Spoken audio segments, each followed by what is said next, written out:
ஒரு ஊரில் ஒரு இளைஞன் இருந்தான். ஒரு நாள் அவன் ஒரு குருவை தேடிட்டு புறப்பட்டான். ஊரை விட்டு வெளியில் போனான். போகிற வழியில் ஒரு காடு. அந்த காட்டில் ஒரு மரத்தடியில் ஒரு பெரியவர் உட்காந்துருக்கிறார். அமைதியாக மௌனமாக அவர் அமர்ந்திருக்கிறார். இந்த பெரியவரை விசாரிக்கலாம், குருவை தேடி கண்டுபிடிக்கிறதுக்கு இவர் ஏதாவது ஒரு வழி சொல்லி கொடுப்பார் அப்படின்னு நினச்சிக்கிட்டு அவரை நெருங்கினான். ஐயா, எனக்கு ஒரு குரு தேவை, எங்கே கிடைப்பார், அவரை எப்படி அடையாளம் கண்டுபிடிக்கிறது, அதை பற்றி ஏதாவது விவரம் சொன்னீங்கன்னா நான் கண்டுபிடிச்சிக்குவேன் அப்படின்ட்டுருக்கான். பெரியவர் நிமிர்ந்து பார்த்தார். தம்பி, அது ரொம்ப சுலபம். அவர் வயசானவராக இருப்பார், என்னை விட சுமார் 30 வயசு அதிகமாக இருக்கும். அவர் ஒரு மரத்தடியில் தான் உட்காந்துருப்பார் அப்படின்ட்டுருக்கான். சரிங்க பெரியவரே, அது என்ன மாதிரியான மரம், எப்படி இருக்கும் அப்படின்னு கேட்டிருக்கான். பெரியவர் அந்த விவரங்களையும் சொல்லியிருக்கிறாரு. அது மட்டும் இல்லை, சந்திக்கிற நாள், நேரம், வினாடி முதற்கொண்டு எல்லா விவரங்களையும் துல்லியமாக சொன்னாராம். இவ்வளவு விவரங்களை இவரால் எப்படி சொல்ல முடியுது அப்படின்னு இவனுக்கு ஆச்சரியம். இருந்தாலும் அந்த பெரியவர் கடைசியாக ஒரு விவரம் சொன்னார். அது என்ன தெரியுமா, எப்படியும் நீ அவரை சந்திக்கிறதுக்கு ஒரு 30 வருஷம் ஆகும் அப்படின்னு சொல்லிவிட்டாராம். ரொம்ப நன்றிங்க பெரியவரே அப்படின்னு சொல்லிவிட்டு அந்த இளைஞன் புறப்பட்டுருக்கான். இப்போ அவனுக்கு குரு பற்றின விவரம் எல்லாம் கிடச்சிட்டுது, சந்திக்கிற நேரமும் தெரிஞ்சுட்டுது. ஆனால் 30 வருஷம் அவரை தேடி அலைய வேண்டியிருக்குமே. அவன் தேட ஆரம்பித்தான். காடு மலை எல்லாம் சுற்றி அலைஞ்சான். பல வருஷங்கள் தேடினான், அழுத்து போயிட்டான். கடைசியில் அவனுக்கும் வயசாகிட்டுது. கடைசியில் தன்னுடைய சொந்த ஊருக்கே திரும்பி போய்கிட்டு இருந்தான். அங்கே ஒரு மரத்தடியில் அவன் தேடிக்கிட்டு இருந்த குருநாதர் கிடைச்சார். யார் அவருன்னா, 30 வருஷத்துக்கு முன்னாடி வழி சொல்லி கொடுத்தாருல அதே பெரியவர். அவருக்கு இப்போ 30 வயசு அதிகமாக இருந்தது. அதே மரம், அன்னைக்கு பெரியவர் சொன்ன அடையாளம் இப்போ பொருத்தமாக இருந்தது. இப்போ அந்த பெரியவர் சொன்னார், சரியாக வந்து சேர்ந்துட்டேன், வா, உனக்காக தான் நான் இவ்வளவு காலமும் காத்துக்கிட்டு இருந்தேன் அப்படின்னாராம். என்ன சொல்கிறீங்கன்றிருக்கான். 30 வருஷத்துக்கு முன்னாடி என்கிட்ட வந்தியே, அப்போவே என் காலம் வந்து முடிஞ்சு போயிருந்தது. அப்போவே என்ன உனக்கு அடையாளம் தெரியல, அதனால் இவ்வளவு காலம் உனக்காக காத்துட்ருக்கும்படி ஆகிட்டுது அப்படின்னாராம். ஐயா, அப்போவே நீங்கள் சொல்லியிருக்கலாமே, இதுதான் 30 வருஷம் கழித்து நீ சந்திக்க போகிற இடம், நான் தான் உன்னுடைய குரு அப்படின்னு சொல்லியிருக்கலாமே அப்படின்ட்டுருக்கான். அந்த பெரியவர் சிரிச்சுக்கிட்டே இதுக்கு பதில் சொன்னாராம். நான் எவ்வளவோ விவரமாக தான் சொன்னேன், நீ சரியாக புரிஞ்சிக்கல. காரணம், அப்போ நீ போதுமான அளவுக்கு பக்குவம் பெற்றிருக்கவில்லை, அதனால் புரியும் சக்தி இல்லாமல் போயிட்டுதப்போ 30 ஆண்டு காலம் நீ அலைஞ்சி தெரிஞ்சிருக்கிற. அது காரணமாக இப்போ உனக்கு அந்த பக்குவம் வந்துட்டுது, அதனால தான் அடையாளம் காண முடிஞ்சுது, நானே உன்னுடைய குரு அப்படின்னாராம். இதுலேருந்து என்ன தெரியுதுன்னா, ஆன்மீகத்தில் மாணவனாக சேர்றதுக்கு கூட ஒரு பக்குவத்தன்மை தேவைப்படுது. ஒரு பெரிய ஞானி, அவர்கிட்ட சீடனாக இருக்க ஒருத்தன் வந்தான், எதிரில் நின்னான். ஞானி அவனை வெகு நேரம் உற்று பார்த்தார். அப்புறம் சொன்னார், சீடனாக இருக்கிறது ரொம்ப சிரமம்னார். நான் தயாராக இருக்கிறேன்னா. அது இன்னமும் சிரமமாச்சே, இங்கே வந்து குருவாக இருக்கிறது மட்டுமே சுலபம் அப்படின்னாராம். அப்படின்னா நான் குருவாகவே ஆயிடுறேன் அப்படின்னானா. இது போலவே இந்த காலத்தில் கதை ஒன்று உண்டு. ஒரு பள்ளிக்கூடத்தில் வகுப்பு ஆசிரியர் மாணவனை திட்டிக்கிட்டு இருந்தார்.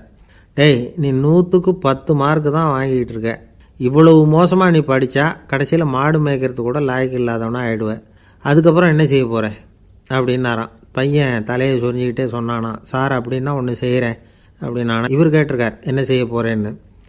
வேற என்ன சார், உங்களை மாதிரி ஒரு ஆசிரியர் ஆகிடுறேன் அப்படின்னானா. இமயமலை அடிவாரத்தில் ஒரு மடம், அங்கே ஒரு சன்னியாசி இருந்தார். அவர்கிட்ட ஒருத்தர் வந்தார். சுவாமி, ஆசையை உதற நினைக்கிறேன், முடியல, ஒட்டிக்கிட்டே வருது அப்படின்னாராம். இப்படி உட்கார, ஒரு கதை சொல்கிறேன் அப்படின்னு சொல்லி அவர் சொல்ல ஆரம்பித்தாராம். அவர் சொன்ன கதை என்னென்னா, ஒரு ஊரில் ஒரு ஆள் இருந்தான். அவன் பேர் குப்புசாமி. அவன்கிட்ட எப்பவும் ஒரு பழைய தொப்பி இருக்கும், விடவே மாட்டான். அதனால் அவனை எல்லோரும் தொப்பி சாமி அப்படின்னு தான் கூப்பிடுறது வழக்கம். ஒரு புது தொப்பி வாங்கிக்கப்படாதாப்பா அப்படின்னு நண்பர்கள்லாம் சொல்லி பார்த்தாங்க. பணத்துக்கு எங்கே போவேன் அப்படின்னு விட்டானான். பணம் வச்சுருக்கான், செலவு பண்ண மனசு வரல, மகா கஞ்சன். பழைய பாட்டில்கள்லாம் வாங்கி விற்றுக்கிட்டு இருந்தான். அப்படி ஒரு தடவை பழைய கண்ணாடி சாமான்களை ஏலத்தில் எடுத்தப்போ அதில் ஒரு அருமையான சென்ட்டு பாட்டில் கிடச்சிது. உடனே ஒரு ஐடியா பண்ணான். அந்த சென்ட்டை வந்து சின்ன சின்ன பாட்டில்களில் அடைச்சி ஜன்னல் ஓரமாக அடுக்கி வச்சுட்டான். அதை விற்றா நிறைய பணம் கிடைக்குமே, அதனால். இதுக்கு இடையில் ஒரு நாள் அவன் வந்து அப்படியே உட்காந்துருந்தான். அந்த நேரம் நண்பன் வந்தான். ஏண்டா, உன் பழைய தொப்பியை மாற்றப்படாதா, ஊரில் எல்லோரும் கேலி பேசுகிறாங்களே ஒன்று தொப்பி சாமின்னு அப்படின்னு சொல்லி கேட்டிருக்கான். இந்த சென்ட்டு பாட்டில் விற்றதும் பணம் வரும், அதுக்கப்புறம் பார்க்கலாம் அப்படின்னு நானா. இவன் சரி வா, நீச்சல் குளத்துக்கு போயிட்டு வருவோம் அப்படின்னு கூப்பிட்ருக்கான் நண்பன். 2 பேரும் போனாங்க. அதே நேரம் அந்த ஊர் நீதிபதியும் அங்கே குளிக்க வந்தாராம். அவர்கிட்ட இருந்தது விலை வசந்த ஒரு புது தொப்பி. அதை அங்கே இருந்த ஸ்டாண்டில் மாட்டிவிட்டு குளிக்க போனார். இதுக்கிடையில் குப்புசாமி குளிச்சுட்டு வந்தான். அவனுடைய பழைய தொப்பியை காணலை. அந்த புது தொப்பியை பார்த்தா இது நண்பனுடைய வேலை தான் அப்படிங்கிறதாக புரிஞ்சுக்கிட்டு அதை எடுத்து மாட்டிகிட்டு வந்துட்டான். நீதிபதி குளிச்சுட்டு வந்து பார்க்குறாரு, தொப்பியை காணும். போலீஸில் புகார் கொடுத்தார். அவங்க வந்து தேடினாங்க. ஒரு மூலையில் பழைய தொப்பி கிடச்சிது. அடடா, இது நம்ம குப்புசாமியோட தொப்பி இல்லையா அப்படின்னு நானா ஒருத்தன். உடனே அவன் வீட்டுக்கு தேடிட்டு போயிருக்காங்க. அங்கே போய் பார்த்தா புது தொப்பி அங்கே இருக்குது. உடனே அவனுக்கு 1000 ரூபாய் அபராதம் போட்டாங்களாம். அவன் பணத்தை கட்டிவிட்டு ரொம்ப எரிச்சலோடு வீட்டுக்கு வந்தான். பழைய தொப்பி கண்ணில் பட்டுது. மறுபடியும் உன்னால் தானே எனக்கு 1000 ரூபா நஷ்டம் அப்படின்னு சொல்லி அதை எடுத்துக்கிட்டு அப்படி போயிருக்கான். அந்த ஊர் குளத்தில் வீசி எரிஞ்சிட்டு வந்துட்டான். அது மீன் பிடிக்கிற ஒருத்தன் கையில் சிக்கிச்சு. அவன் வர்ற வழியில் அதை எடுத்து வேகமாக வீசி எறிஞ்சான். அது நேராக குப்புசாமி வீட்டு ஜன்னல் வழியாக உள்ளே வந்து இந்த சென்ட்டு பாட்டில்கள் மேலே உழுந்து எல்லாம் உடஞ்சி நொறுங்கி போச்சு. குப்புசாமி பார்த்தான். தோட்டத்தில் ஆழமாக ஒரு குழியை வெட்டினான். அந்த தொப்பியை போட்டான், மூடிவிட்டான். இதை அடுத்த வீட்டுக்காரன் பார்த்தான். ஏதோ புதையல் தான் வச்சுருக்கான் போல இருக்குன்னு நினச்சான். போலீஸில் போய் புகார் கொடுத்துட்டான். மறுபடியும் போலீஸ் குழியை தோண்டினாங்க. பழைய தொப்பி மறுபடியும் வெளியில் வந்தது. எல்லோரும் சிரிக்கிறாங்க. அன்னைக்கு ராத்திரியே அந்த தொப்பியை எடுத்துக்கிட்டு நேராக புறப்பட்டான். ஒரு கல்லில் அதை சேர்த்து கட்டி குடிநீர் தொட்டி இருக்கும்ல, அதில் போட்டுட்டு வந்துட்டான். இனிமேல் என்ன பண்ணும் பார்ப்போன்னு. ஒரு நாள் திடீர்னு குழாயெல்லாம் அடைப்பட்டு போச்சு. மாநகராட்சி அலுவலர்கள் வந்து என்னன்னு பார்த்தா அந்த பழைய தொப்பி குழாயை அடைச்சிக்கிட்டு இருக்குது. இது குப்புசாமியோட தொப்பிங்கிறது தான் எல்லாருக்கும் தெரியுமே. உடனே குடிநீரை வந்து பாழாக்கணத்துக்காக குப்புசாமிக்கு கோர்ட்டு 2500 ரூபாய் அபராதம் போட்டுவிட்டுது. அதையும் கட்டிவிட்டு வெளில வந்தான். கடைசியாக முடிவு பண்ணான். ஒரு நெருப்பு குச்சியை கிழிச்சான். தொப்பியை கொளுத்தினான். எரிஞ்சுது. எடுத்து வெளில எரிஞ்சான். கொஞ்ச நேரத்தில் தீ அணைப்பு படம் வந்துட்டுது. ஆமாம், இவன் எடுத்து எரிஞ்சது வெளியில் விழுந்து வீட்டு கூரையே பற்றிக்கிட்டு எரிய ஆரம்பிச்சுட்டுது. அவனோட பணத்தாசையும் அதோடு சேர்ந்து எரிஞ்சு போச்சான். இப்படி ஒரு கதை. இந்த கதையை சொல்லி முடித்தார் அந்த இமயமலை அடிவாரத்தில் இருந்த சன்னியாசி. இப்போ அந்த குப்புசாமி எங்கே இருக்கிறான்னு கேட்டார் எதிரில் இருந்தவர். இதோ உன் எதிரிலே இருக்கிறான், நான் தான் அந்த குப்புசாமி அப்படின்னாரான் அந்த சன்னியாசி. அந்த குப்புசாமி கிட்டே இருந்தது மாதிரி ஒரு பழைய தொப்பி நம்ம ஒவ்வொருத்தர்கிட்டையும் உண்டு. அதை எப்படி தொலைக்கிறதுன்னு தெரியாமல் தடுமாறிக்கிட்டு இருக்கிறோம். அது என்ன தொப்பிங்கிறீங்களா? அதுதான் நம்மை சூழ்ந்திருக்கிற மாயை அப்படிங்கிறார் சுவாமி சின்மயானந்தர். மெய்ஞானம் கிடைக்கிறப்போ மாயை வந்து எரிஞ்சு போகும் அப்படிங்கிறது அவருடைய கருத்து. நம்மால் ஒருத்தர் வேகமாக ஓடி வந்தார். காலில் மாட்டியிருந்த பழைய செருப்பு ரெண்டையும் ஆவேசமாக தூக்கி ஒரு கிணத்துல போட்டுட்டு வெறுங்காலோடு நடந்து வந்துக்கிட்டு இருக்கிறார். ஏன் அப்படி பண்ணீங்க அப்படின்னு கேட்டோம். அந்த செருப்புக்கு சொந்தக்காரன் வந்து பின்னாடி வந்துக்கிட்டு இருக்கிறான், அதனால் அப்படி பண்ணேன் அப்படிங்கிறார் இவர். காசியில் இருக்கிற கடவுள் காசி விஸ்வநாதர், அங்கே இருக்கிற தேவி காசி விசாலாட்சி. இவங்க 2 பேரும் ஒரு நாள் பேசிக்கிட்டு இருந்தப்போ கடவுள் சொன்னார், இந்த மனிதர்களை நாம் ரொம்பவும் நம்பிக்கையோடு தான் படைச்சிருக்கிறோம். இருந்தாலும் அவங்களுக்கு தான் நம்பிக்கை இல்லை, எதுலேயும் ஒரு உண்மையான நம்பிக்கை இல்லாமல் வாழ்ந்துக்கிட்டு இருக்கிறாங்க அப்படின்னார். என்ன அப்படி சொல்கிறீங்க? அதோ பாருங்கள், எவ்வளவு பேர் காசியை தேடிக்கிட்டு வந்து கங்கையில் குளிச்சுக்கிட்டு இருக்கிறாங்க. அவங்களெலாம் நம்பிக்கை இல்லைன்னா இவ்வளவு தூரம் தேடிக்கிட்டு வந்து இங்கே குளிப்பாங்களா அப்படின்னு நாங்கள் தேவி. சரி, அதை சோதித்து பார்க்கலாம் அப்படின்னு 2 பேரும் முடிவு பண்ணிக்கிட்டாங்க. உடனே ஒரு திட்டம் போட்டாங்க. அது எப்படின்னா, நாம் 2 பேருமே பக்தர்கள் மாதிரி உருவத்தை மாற்றிக்கிட்டு கங்கை கரைக்கு போக வேண்டியது. நான் வந்து கங்கையில் இறங்கி குளிக்கிறேன். கொஞ்ச நேரத்தில் சுழலில் மாட்டிக்கிட்டது மாதிரி நடிக்கிறேன். நீ உடனே கரையிலிருந்து சத்தம் போடும். என்னோடய வீட்டுக்காரரை யாராவது காப்பாற்றுங்களேன்னு சத்தம் போடும். அதோடு இன்னொன்று சொல்லு, யாராவது ஒரு புண்ணிய ஆத்மா அவர்கிட்ட போய் அவருடைய முடியை பிடிச்சி இழுக்கணும். அப்படி ஒரு சாபம் இருக்குது எங்களுக்கு. புண்ணிய ஆத்மா, அதாவது எந்த பாவமும் செய்யாத இல்லாத ஒருத்தர் தான் அவரை காப்பாற்ற முடியும். அப்படிப்பட்டவங்க யாராவது வெள்ளத்தில் குதித்து என்னுடைய கணவரை காப்பாற்றுங்கோ அப்படின்னு நீ சத்தம் போடு, கூச்சல் போடு, என்ன நடக்குதுன்னு பார்க்கலாம் அப்படின்னார் கடவுள். சரின்னு சொல்லி 2 பேருமா சாதாரண பக்தர்கள் மாதிரி கங்கை கரைக்கு வந்து சேர்ந்தாங்க. அவர் இறங்கி குளித்தார். திட்டம் போட்டது மாதிரியே சுழலில் மாட்டிக்கிட்டது மாதிரி கத்துனார். கரையில் இருந்த அந்த அம்மா, ஐயோ என் கணவரை காப்பாற்றுங்களேன், யாராவது காப்பாற்றுங்களேன்னு கத்துனாங்க. பல பேர் ஓடி வந்தாங்க. உடனே இவங்க, பாவம் இல்லாத புண்ணிய ஆத்மா ஒருத்தரால் தான் என்னுடைய கணவர் காப்பாற்றப்படணுங்கிறது விதி, அப்படி ஒரு சாபம் இருக்குது, அதனால் புண்ணிய ஆத்மா யாராவது அவர்கிட்ட போய் அவர் முடியை பிடிச்சி தூக்குனா அவரை காப்பாற்றி கொள்ளலாம் அப்படின்னாங்க. இவங்க இப்படி சொன்னதும் எல்லாரும் திகைச்சு போய் நின்றுட்டாங்க. ஒவ்வொருத்தருக்கும் அவங்க செஞ்ச பாவம்லாம் ஒவ்வொன்றா ஞாபகத்துக்கு வர ஆரம்பிச்சுட்டுது. சரி, இதுக்கு நாம லாயக்கு இல்லை அப்படின்னு சொல்லி ஒதுங்கி போக ஆரம்பிச்சிட்டாங்க எல்லாம். இந்த சமயத்தில் யாரோ ஒருத்தர் வேகமாக ஓடி வந்தார். ஆற்றுல குதிச்சார். அவர்கிட்ட போனார், முடியை பிடிச்சார், தூக்குனார், அவரை காப்பாற்றி கரைக்கு கொண்டுட்டு வந்துட்டார். அப்படி காப்பாற்றின அந்த ஆளை இவங்க 2 பேரும் தனியாக கூப்பிட்டுக்கிட்டு ஒரு மண்டபத்துக்கு வந்துட்டாங்க. வந்து விசாரிக்கிறாங்க. நீ யாரப்பா அப்படின்னு கேட்குறாங்க. ஏதும் தெரியாத மாதிரி. நான் இந்த ஊர் அன்ன சத்திரத்தில் வேலை செய்கிற ஒரு சமையல்காரன் அப்படிங்கிறார். நீ வந்து கங்கையில் குளிக்கிறது உண்டான்னு கேட்டிருக்காங்க. நான் இந்த ஊர்லேயே தான் இருக்கிறேன், இருந்தாலும் தினமும் கங்கையில் குளிக்கிறது இல்லை, எப்பாவது ஒரு நாள் அங்கே குளிப்பேன் அப்படின்னார். கங்கையில் மூழ்கி எழுந்திரிச்சா பாவம்லாம் தொலையும்னு சொல்கிறாங்க. அப்படி இருக்கிறப்போ அங்கே இன்றைக்கி கங்கையில் குளிச்சுக்கிட்டு இருக்கிறவங்கெல்லாம் தங்களை வந்து புண்ணிய ஆத்மாவா நினைக்கல. கங்கையில் குளிக்காத நீ உன்னை வந்து புண்ணிய ஆத்மாவா நினச்சி என்னை காப்பாற்ற வந்திருக்கிற, அது எப்படி அப்படின்னு கேட்டார். அதுக்கு அந்த ஆள் சொல்கிறான், கங்கையில் குதிச்சதுக்கு அப்புறம் தானே உங்களை காப்பாற்ற போகிறோம். அப்படி குதிக்கும் பொழுது என்னுடைய பாவம்லாம் போயிருக்கும்ல, நான் புண்ணிய ஆத்மாவாக ஆயிருப்பேனே, அதனால தான் துணிஞ்சு வந்து உங்களை காப்பாற்றினேன் அப்படின்னா. கடவுளும் தேவியும் அவனுக்கு வந்து காட்சி கொடுத்தாங்களாம். இப்படி ஒரு கதை உண்டு. அதாவது கங்கையில் குளிச்சுக்கிட்டு இருக்கிறவங்களுக்கே தங்களுடைய பாவம் போகுங்கிற நம்பிக்கை பரிபூர்ணமாக இல்லை. குளிக்காத ஒருத்தனுக்கு அந்த நம்பிக்கை இருந்தது. அதனால் அவனால் கடவுளை பார்க்க முடிஞ்சது.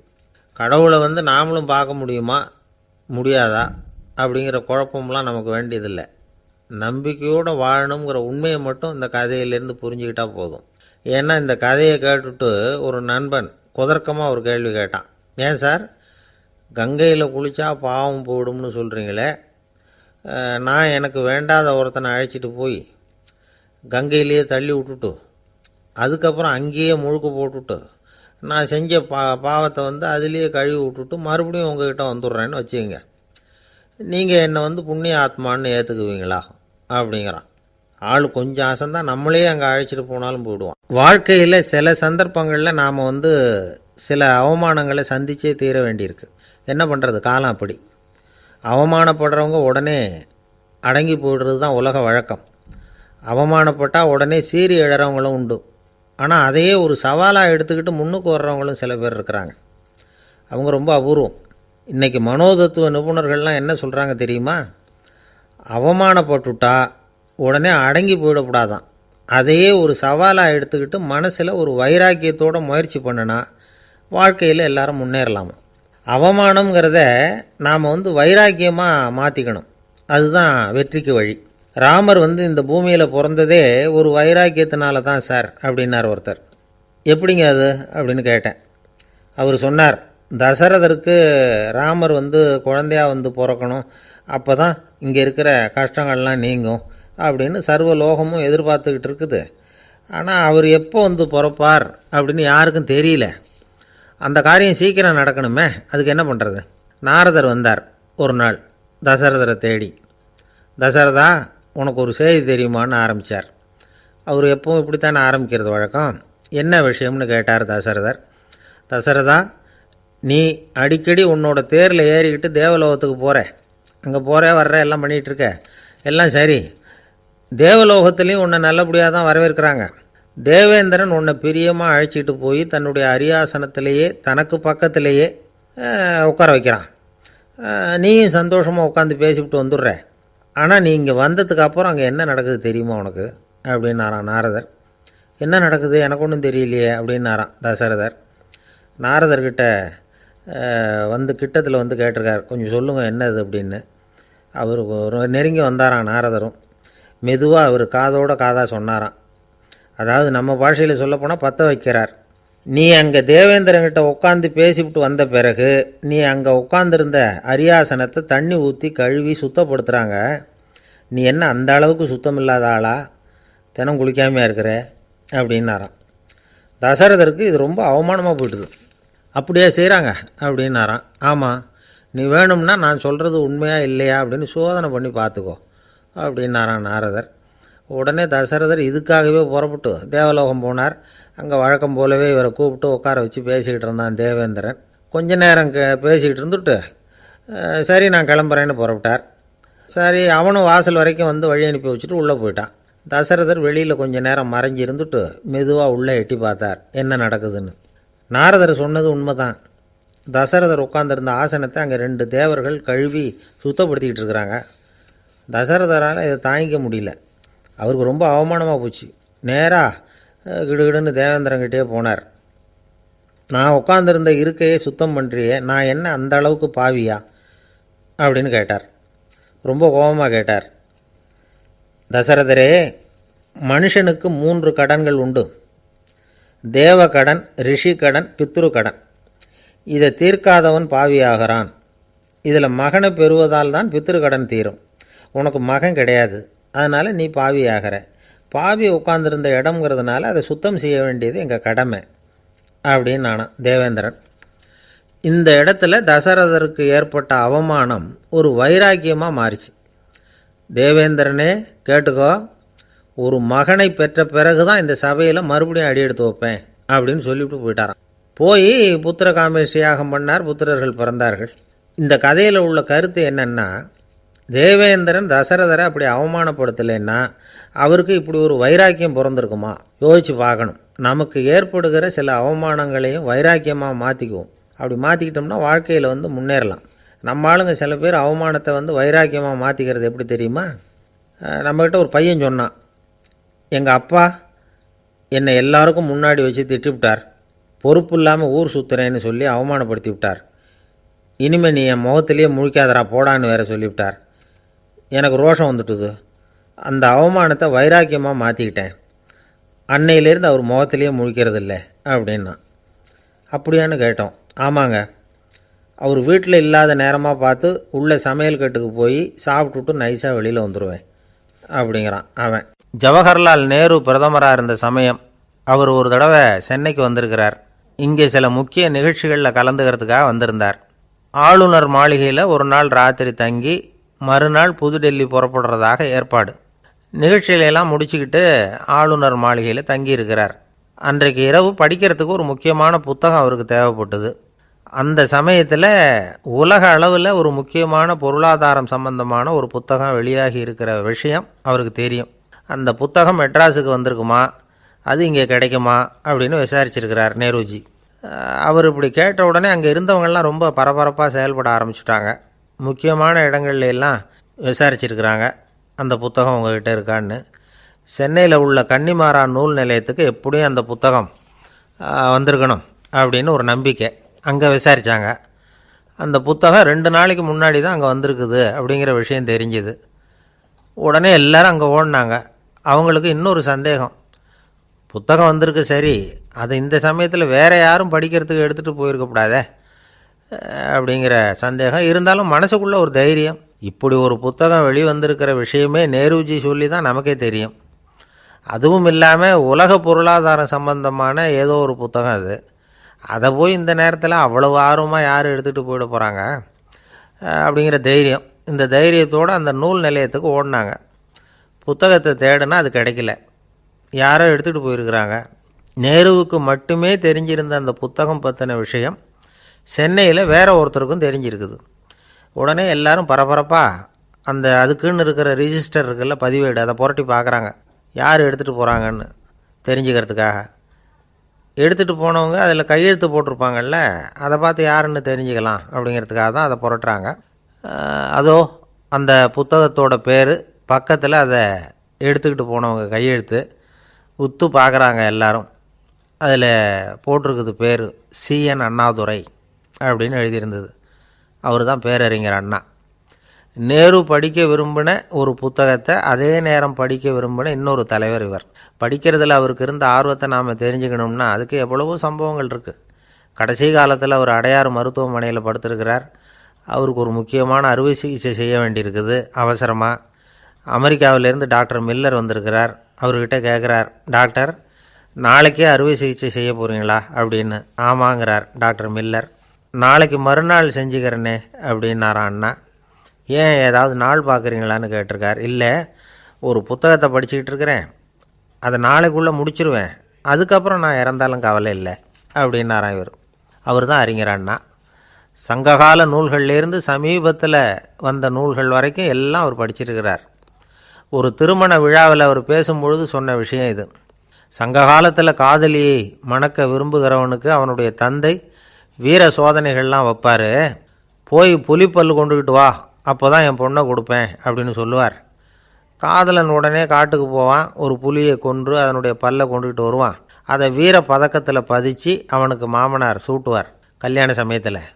இப்போலாம் காதலன் கிட்ட அப்படி சொல்ல முடியாது. இப்போலாம் காதலன் கிட்ட காட்டுக்கு போய் புலிப்பல் கொண்டுக்கிட்டு வான்னு யாராவது சொன்னால் புலி தான் மாப்பிள்ளையாக வந்து சேரும் அப்படின்னார். ஒரு கடைக்கு போனேன், 5 ரூபா பணத்தை எடுத்து கொடுத்தேன். ஒரு தினசரி பத்திரிகையை கேட்டேன். அவர் உடனே அங்கே அடுக்கி வச்சுருந்த பத்திரிகையில் ஒன்று எடுத்து என் கையில் கொடுத்தார். வாங்கிக்கிட்டேன். மீதி பணத்தை எடுத்தார். அதையும் என் கையில் கொடுக்கணும்ல, கொடுக்கல. எதிரில் இருந்த பலகையில் வச்சு எடுத்துக்க சொன்னார். எப்பவும் அவர் அப்படி தான் பண்ணுவார். நானும் எடுத்துக்கிட்டு வந்துடுவேன். இவர் ஏன் இப்படி பண்ணுறாருங்கிறது எனக்கு ரொம்ப நாளாக ஒரு சந்தேகம். ஒரு நாள் அவர்கிட்டயே இதை கேட்டுவிட்டேன். ஏங்க, நீங்கள் உங்கள் கடைக்கு வந்து பொருள்கள் வாங்குறவங்களுக்கு நீங்கள் பாக்கி சில்லறையை கொடுக்குறப்போ பலகையில் வச்சு விட்றீங்க, கையில் கொடுக்க மாட்டேங்கிறீங்களே, ஏன் அப்படின்னு கேட்டேன். காசை கையில் கொடுத்தா நம்மக்கிட்ட இருக்கிற லட்சுமி போயிடுவா சார் அப்படின்னார். அதாவது பணம் செலவாயிடும் அப்படின்னு அர்த்தமா. இன்னொரு நண்பர், அவர் ஒரு நாள் வழக்கத்துக்கு மாறாக ரொம்ப சோகமாக உட்காந்துருக்கிறார். ஏங்க என்னாச்சு, ஏன் இப்படி கப்பலே கவிழ்ந்தது மாதிரி உட்காந்துருக்குறீங்க அப்படின்னு கேட்டேன். கப்பலே கவிழ்ந்திருந்தா கூட நான் இப்படி கவலைப்பட மாட்டேன் சார், வேற ஒன்று நடந்து போச்சுன்னார். என்னன்னு கேட்டேன். என் உச்சந்தலையில் பல்லி ஒன்று விழுந்துட்டுதுன்னார். அதுக்காகவா இப்படி அப்படின்னு ஆச்சரியப்பட்டேன். ஆமாங்க, பல்லி உச்சந்தலையில் விழுந்தால் பலன் என்னன்னு பஞ்சாங்கத்தில் பார்த்தேன், மரணம்னு போட்டிருக்கு அப்படின்னு சொல்லிவிட்டு அவர் தொடர்ந்து கவலைப்பட ஆரம்பிச்சிட்டார். இப்படியும் ஒருத்தர், என் கூட வேலை பார்க்குற ஒருத்தர் எப்படி தெரியுமா, தினமும் வலது காலை வச்சு தான் ஆஃபீஸுக்கு உள்ளே நுழைவார். என்னைக்காவது தவறுதலாக இடது காலை வச்சு உள்ளே வந்துட்டார்னா அன்னைக்கு பூரா மனசு சங்கடப்படுவார். எந்த வேலையும் சரியாக ஓடாது. கேரம் போர்டு ஆடுற ஒருத்தர் எப்போ ஆட உட்காந்தாலும் ஸ்ட்ரைக்கரை கை தவறி கீழே விழுற மாதிரி பண்ணி அதுக்கப்புறம் அதை எடுத்துக்கிட்டு ஆட உட்காருவார். ஏன்னா எப்போவோ ஒரு தடவை நிஜமாகவே அது கை தவறி கீழே விழுந்திருக்குது. அன்னைக்கு பிரமாதமாக ஜெயிச்சுட்டார். உடனே ஒரு முடிவுக்கு வந்துட்டார், கை தவறுனா லாபம் அப்படின்னு. அதுக்கப்புறம் அதையே பழக்கமாக்கிக்கிட்டார். பூனை குறுக்க போனால் சகனம் சரியில்லைன்னு நினைக்கிறவங்க உண்டு. ஆனால் ஒருத்தர் எப்படி தெரியுமா, அவர் வெளியில் கிளம்புற சமயம் பக்கத்து வீட்டு ரேடியோவில் மியாவ் மியாவ் பூனைக்குட்டின்னு பாட்டு சத்தம் கேட்டால் கூட போதும், சகனம் சரியில்லைன்னு பிரயாணத்தை கேன்சல் பண்ணிவிடுவார். இப்போ இவ்வளவும் எதுக்கு சொல்கிறோம்னா, அளவுக்கு மீறின சகுன நம்பிக்கைகள் இருக்குது பாருங்கள், இதோட பயமும் சேர்ந்துக்கிட்டதுன்னு வச்சுக்கோங்க, இது ஒருத்தருடைய மனநிலையை பாதிச்சிடும். இது உளவியல் நிபுணர்கள் சொல்கிற கருத்து. வாழ்க்கையே தடுமாற வச்சிரும். பாதுகாப்பு இல்லாத உணர்வு, ஒரு விதமான டிப்ரெஷன் மனநிலை, இதெல்லாம் தான் இதுக்கு காரணமாக அமையலாம். சில பேர் காய்கறி நறுக்க கத்தியை கையில் எடுத்தால் கூட நேரம் சரியாக இருக்கா அப்படின்னு பார்த்துட்டு தான் வேலையை ஆரம்பிக்கிறது வழக்கம். அறிவு தான் மனசுக்கு வாத்தியாராக இருக்கணும், அப்போ தான் வாழ்க்கை நிம்மதியாக இருக்கும். அறிவு மனசு சொல்கிறபடியெல்லாம் கேட்க ஆரம்பிச்சுட்டுதுன்னா இடைஞ்சல் தான். ஒருத்தருக்கு 7ஆம் நம்பர் தான் ராசியான நம்பரான். 7ஆம் தேதி தான் எந்த காரியத்தையும் ஆரம்பிப்பாராம். 7 எழுத்து வர்றது மாதிரி பேரை மாற்றி வச்சுக்கிட்டார். 7 மணிக்கு தான் தினமும் எழுந்திருப்பார். 7ஆம் நம்பர் வீட்டில் தான் குடியிருக்கார். கல்யாணம் கூட 7ஆம் தேதி தான் பண்ணிக்கிட்டார். அவர் ஒரு நாள் குதிரை பந்தயத்துக்கு போனாராம். குதிரையோட பேரையெல்லாம் பார்த்தார். ஒரு குதிரையோட பேர் 7 எழுத்தில் அமைஞ்சிருந்தது. 7 தானே இவருக்கு அதிர்ஷ்ட நம்பர்.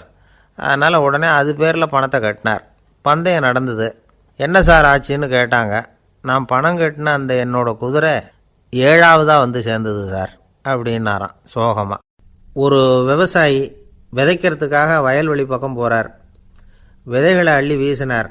அப்போ என்ன ஆச்சுன்னா, சில விதைகள் பாதை ஓரத்தில் விழுந்தது. சில விதைகள் முள் செடிகள் மண்டி இருந்த புதருக்கு இடையில் விழுந்தது. சில விதைகள் நல்ல நிலத்தில் விழுந்தது. பாதை ஓரத்தில் விழுந்த விதை என்ன ஆச்சுன்னா, அதெல்லாம் பறவைகள் கண்ணில் போட்டுவிட்டுது. உடனே உட்காந்து கொத்தி தின்னுட்டு போட்டுது. அதிகமாக மண் இல்லாத பாறை பகுதியில் விழுந்த விதையெல்லாம் லேசாக வேர் விட்டு முளைக்க ஆரம்பிச்சுது. அதுக்கப்புறம் வேர் கீழேயும் ஆழமாக போக முடியல, மேலேயும் சூரிய வெப்பம் அதிகம் தாங்க முடியல, எல்லாம் காஞ்சி கருகி போட்டுது. புதர் பகுதியில் சில விதைகள் விழுந்தது இல்லையா, முள் செடிகள் காடாக மண்டி போயிருந்தது. அதனால் முளைச்சி வர்ற செடிக்கு நெருக்கடி அதிகமாக போட்டுது. சரியாக வளர முடியல, விளைச்சலும் சரியாக இல்லை. நல்ல நிலத்தில் விழுந்த விதைகள் மட்டும் நல்லா முளைச்சிது, நல்லா வளர்ந்தது, விளைச்சலும் பிரமாதமாக இருந்தது. இந்த கதையை சொல்லிவிட்டு கேட்க செவியுள்ளோர் கேட்கட்டும் அப்படிங்கிறார் இயேசு பெருமான்.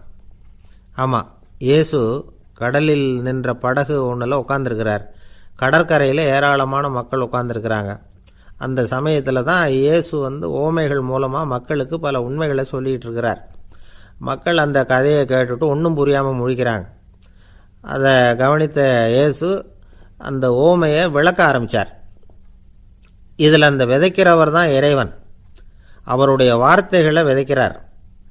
அந்த வார்த்தைகளை கேட்கிற மக்கள் அந்த விழுந்த விதைகள் மாதிரி 4 வகையானவர்கள். சில பேர் பாதை ஓரத்தில் விழுந்த விதைகள் மாதிரி.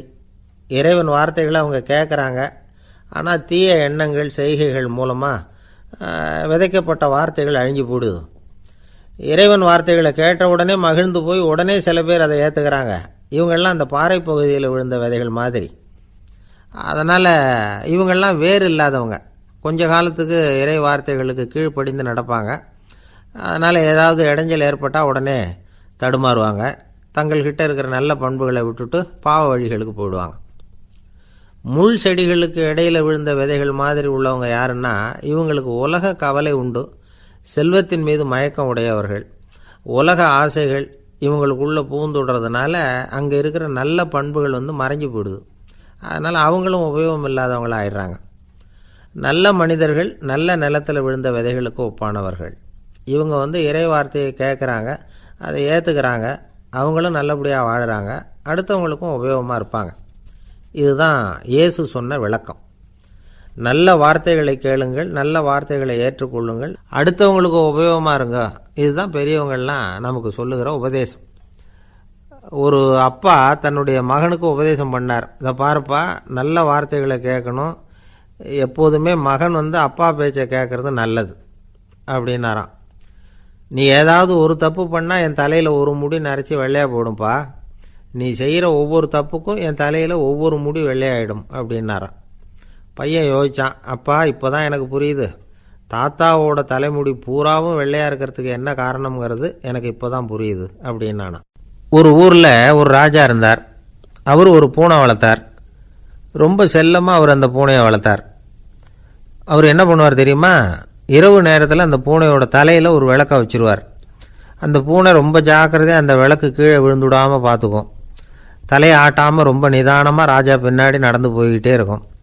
அந்த விளக்கு வெளிச்சத்தில் எல்லா வேலைகளையும் செஞ்சுருவார். கையில் ஒரு விளக்கை தனியாக எடுத்துகிட்டு போக வேண்டிய அவசியமே இல்லை. விளக்கை தூக்கிட்டு போகிற வேலையை அந்த பூனை பார்த்துக்கும். அதனால் ராஜாவுக்கு அந்த பூனை மேலே ரொம்ப பிரியம். மந்திரிகளையெல்லாம் கூப்பிட்டு அவங்கக்கிட்ட சொல்லுவார், பார்த்தீங்களா இந்த பூனை எவ்வளவு விசுவாசமாக நடக்குது, என் பேரில் எவ்வளவு மரியாதை பார்த்தீங்களா அதுக்கு அப்படிம்பார். இதை கேட்டுவிட்டு அங்கேருந்த அமைச்சர்களில் ஒருத்தர் சொன்னார், மன்னா நீங்கள் சொல்கிறது சரிதான், இருந்தாலும் இந்த பூனையோட விசுவாசத்தை நாம் கொஞ்சம் சோதித்து பார்க்க வேண்டியிருக்கு அப்படின்னாராம். சரி, உங்கள் ஆசையை ஏன் கெடுக்கணும், நல்லா சோதித்து பாருங்கள் அப்படின்னு சொல்லிவிட்டார் ராஜா. உடனே அந்த அமைச்சர் என்ன பண்ணார் தெரியுமா, எங்கேயோ புறப்பட்டு போனார். ஒரு 5-6 எலிகளை பிடிச்சிக்கிட்டு வந்தார். அரண்மனையில் ராஜா ஏதோ வேலை பார்த்துக்கிட்டு இருக்கிறாரு. பக்கத்தில் அந்த பூனை ரொம்ப பணிவாக நின்றுக்கிட்டு இருக்குது. அது தலையில் விளக்கு எரிஞ்சிக்கிட்டு இருக்கு.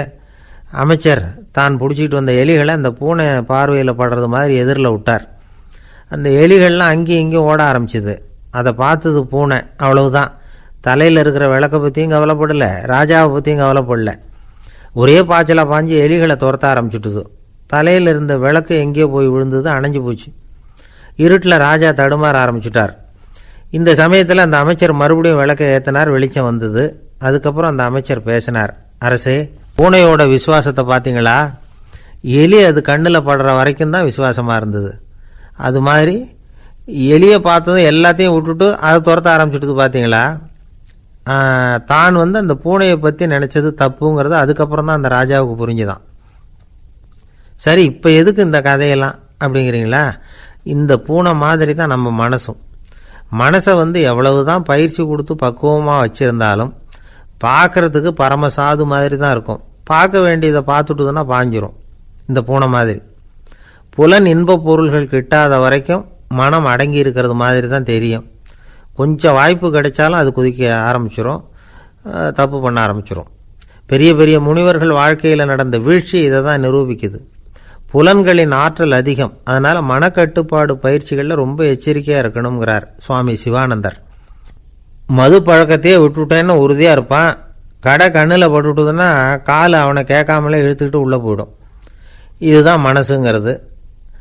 அதுதான் அந்த ராஜா வளர்த்த பூனை. நம்மால் ஒருத்தன் அந்த ராஜா பூனை தலையில் விளக்க வச்சது மாதிரி இவன் தன்னுடைய தலையிலேயே ஒரு விளக்கை ஏற்றி வச்சுக்கிட்டு என்னத்தையோ தேட ஆரம்பித்தான். தேடிக்கிட்டு இருக்கிறான். தலையை ஆட்டாமல் நிதானமாக நடந்து ரொம்ப நேரமாக தேடிட்டு இருக்கிறான். அந்த சமயம் அங்கே வந்த ஒருத்தர் என்னத்தை தேடுறீங்கன்னு கேட்டார். அதுதான் மறந்து போச்சு அப்படின்னு இழுத்தான். சரி, கொஞ்சம் இப்படி உட்காருங்க, ஞாபகம் வந்ததும் தேட ஆரம்பிக்கலாம் அப்படின்னார் அவர். இவன் கொஞ்ச நேரம் உட்காந்து யோசித்தான். அப்புறம் திடீர்னு எழுந்திரிச்சான். ஞாபகம் வந்துட்டுதுன்னா. என்னன்னு கேட்டார். எங்கள் வீட்டில் இருந்த விளக்கை எங்கே வச்சேன்னு தெரியல, அதை தான் தேடிக்கிட்டு இருக்கிறேன், ஏற்றி வைக்கலாம்னு பார்க்குறேன் அப்படின்னா. ஒரு ராஜா இருந்தார். நாடு பூராவும் நிறைய மரங்களை நட்டு வளர்க்கணுங்கிறது அவரோட ஆசை. தானே அதுக்கு முன்மாதிரியாக இருக்கணும்னு நினச்சார். அரண்மனையை சுற்றி மரங்களை நட்டு வளர்த்தார். இதை பார்த்துட்டு ஜனங்களும் அவங்கவுங்க வீட்டை சுற்றி மரக்கன்றுகளை நட்டு வளர்த்தாங்க. கொஞ்ச காலத்தில் ஊர் பூரா பசுமையாக மாறிச்சு. எல்லாருக்கும் சந்தோஷமாக இருந்தது. இது ஒரு பக்கம் இருக்கட்டும். இப்போ நான் சொல்ல போகிற கதை வேறு.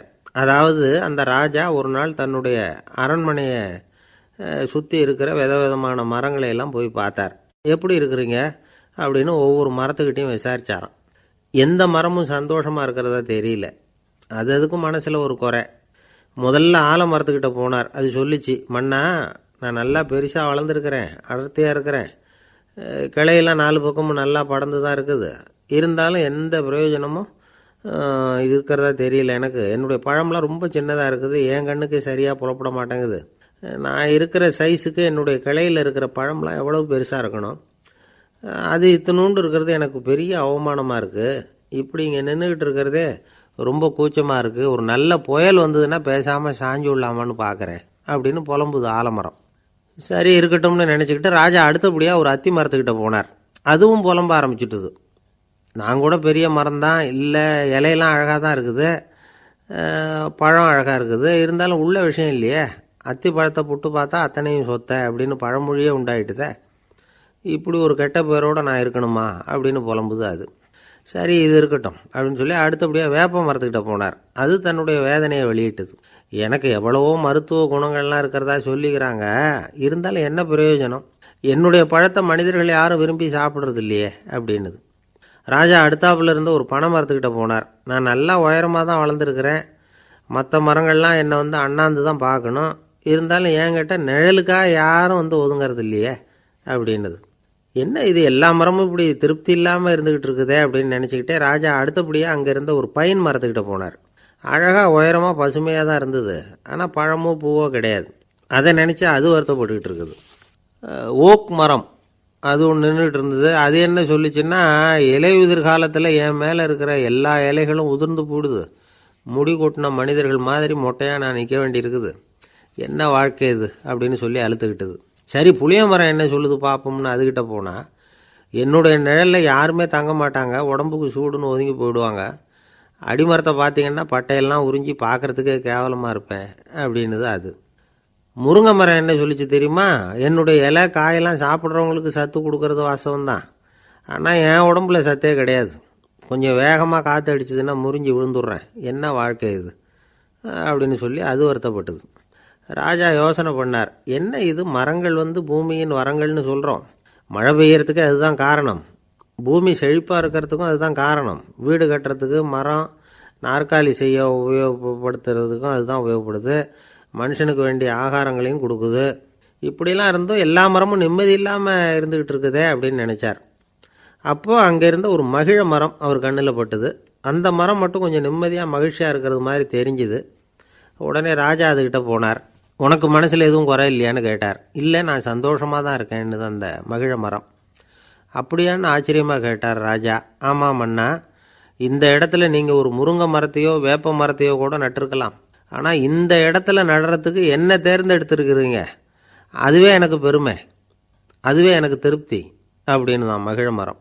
மகிழ மரம் சாதாரணமாக தான் இருக்கும், இளம் மஞ்சள் நிறத்தில் பூக்கள், அது காய்ந்தும் மனம் வீசும். மகிழ மரம் மாதிரி மன திருப்தியோடு வாழறதுக்கு நாம் கற்றுக்கணுமா. நாம் இந்த உலகத்தில் ஒரு நாயாவோ நரியாவோ கூட பிறந்திருக்கலாம், மனுஷனாக பிறந்திருக்கிறோம், அதுவே பெருமை தானே. இந்த நிறைவு தான் மகிழ்ச்சியின் ரகசியம்.